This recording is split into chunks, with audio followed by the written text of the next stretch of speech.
Naglaro siya Kira. Tingnan mo. Ah, Ayun mo. Pinagdagawa niya sa laundry. Naglaro siya ng Kira. Tingnan mo. Natatawa ka sa kanya.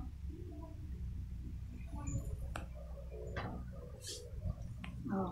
Yung tutumba niya yung mga laundry. Tingnan mo. Naglalaro mag-isa. Kira. ano ba? Anong ginawa mo yan, Akira? Naglaro-laro. Mag-isa. Anong pinabayaan mo naman, mami? Ah, tinumba niya yan. Hindi ko naman nakalain dyan siya. Tapos tutumba niya naglalaro. Ay, nako, Akira. Hirap mo na kasyamay. Ay, Ay, tigilan mo yan. Kira. hindi na naman tayo nakapasok kagabi kasi sobrang sakit ng ulo. Tapos nasusuka. Grabe. May update ko kayo. Ngayon, papahinga ulit tayo. Puro pahinga na lang tayo. Hindi ko alam kung nangyayari sa akin ngayong January.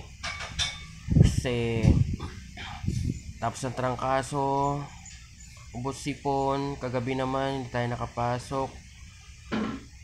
Kasi sobrang sakit nito. Tapos, nasusuka. Hindi ko alam kung bakit. Siguro gawa nung, hindi pa ako nagpapacheck up, pero alam ko sa mata to mata to. Ewan ko kung anong update natin, pero yun nga, sobrang hirap. Ganun pala yun, nasusuka, hindi ako nakapasok. Hindi ako nakapasok, sobrang hirap. Masakit ang ulo, tapos una dito lang masakit. Tapos yung mga alas 9 na yata, alas 8, ito na buo na. Nararamdaman ko na yung sobrang sakit talaga sa nasusuka. Yan, hindi ko alam kung bakit ganun.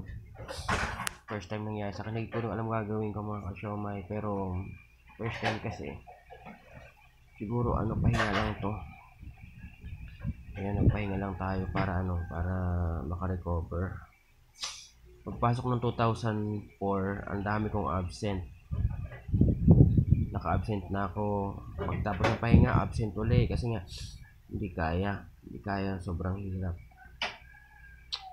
Ayan, pahinga lang, pahinga, puro pahinga na lang. Wala tayo nitong sasahurin. Ako na mangyari sa atin ito. Wala sasahurin. So, ayun, may update ko kayo kasi hindi nakakapag-vlog. Ito ngayon, update ko kayo kasi yan, sobrang hirap talaga ng ganitong sitwasyon. Masama ang pakiramdam, hindi makakapasok. So, para makapag-relax tayo, ayan, magpi-play na lang tayo ng guitar. Ayan, makakapag-relax. Minsan naisip pa-relax ko yung pero hindi naman ako marunong tumugtog. Parang pag-relax lang. I'm so much. Thank you for watching and see you the next vlog. Bye-bye.